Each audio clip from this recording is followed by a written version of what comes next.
Aladdin is the tale of a young street rat and thief named, well, Aladdin.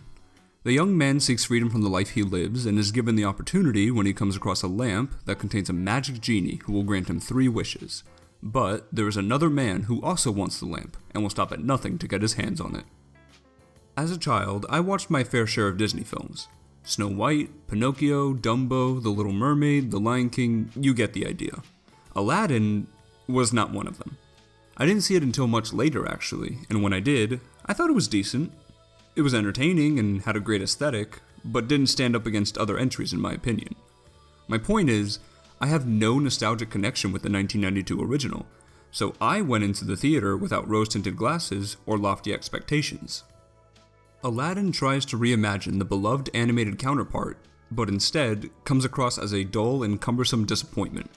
The film lacks vision, attempting to hit the same notes as the original, yet failing to add anything substantial, and the few liberties taken result only in reminding us how inept a remake it is.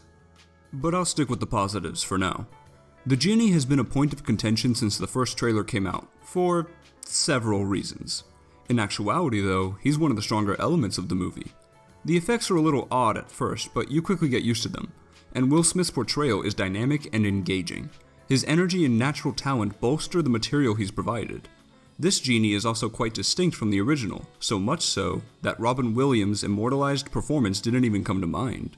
Although the jokes don't always hit their mark, they're rather different from those found in the 1992 version, further separating the two takes on the character. While Smith is enjoyable, it's Naomi Scott who steals the show. Her depiction of Princess Jasmine is enchanting, as Scott offers a graceful presence and charm not found anywhere else in the film.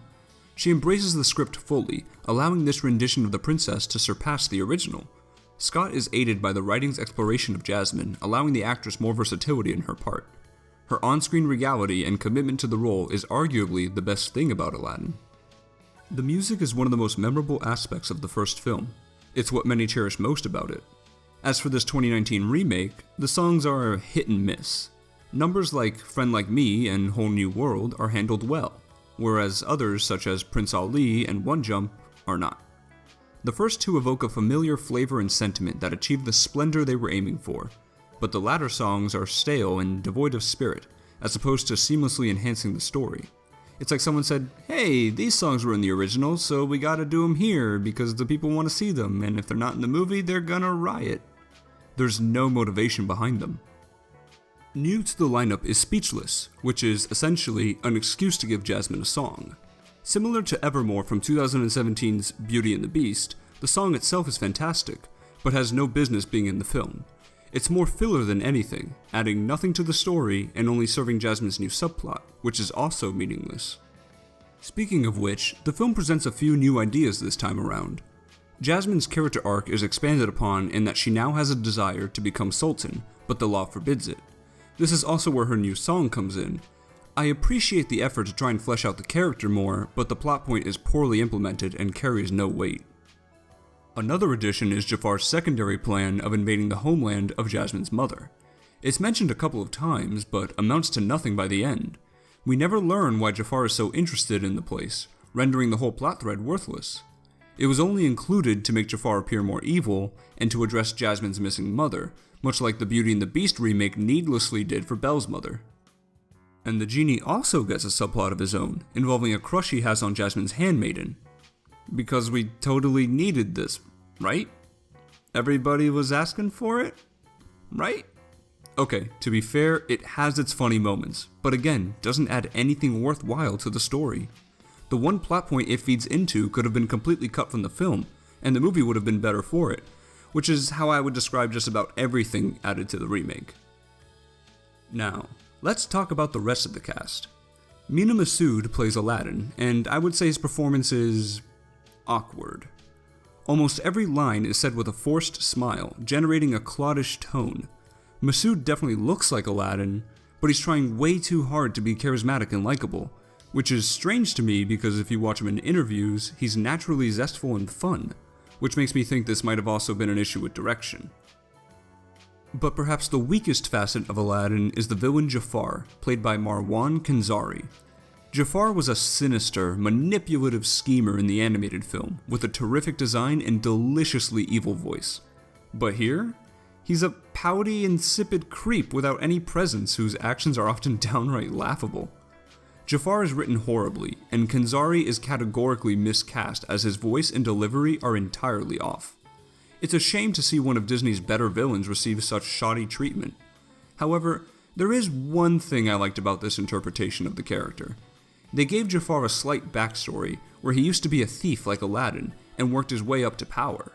I think this is a wonderful detail that connects him to our hero and also shows how conniving he can be, as he made it from the streets all the way to Grand Vizier. Another major problem with Aladdin is the pacing. Often, the story is extremely rushed, which is best shown at the very beginning. The movie opens with the song Arabian Nights, as we are given beautiful sweeping shots of Agrabah. Jafar's first encounter with the Cave of Wonders is relegated to a pit stop for the opening credits, diminishing its importance profoundly. Immediately following the credits is Jasmine's undercover scene in the market, skipping over significant character setup for both her and Aladdin. Removing the first few scenes of the 1992 film is such a bewildering choice, creating a jarring disconnect between the audience and the movie. Furthermore, the new subplots frequently detour the main story and bloat the runtime. Coupling the sluggish deviations with the rushed moments makes the film feel very disjointed in its progression. Guy Ritchie was tapped to direct this movie, and it just wasn't a good fit. His hyper-energetic and frenetic style doesn't match the storytelling. There are a number of slow-motion scenes that are distinctly Guy Ritchie, but are severely out of place for this fantasy. It's also very easy to tell that he has no experience directing a musical, because the way some of the song and dance numbers are shot is incredibly flat.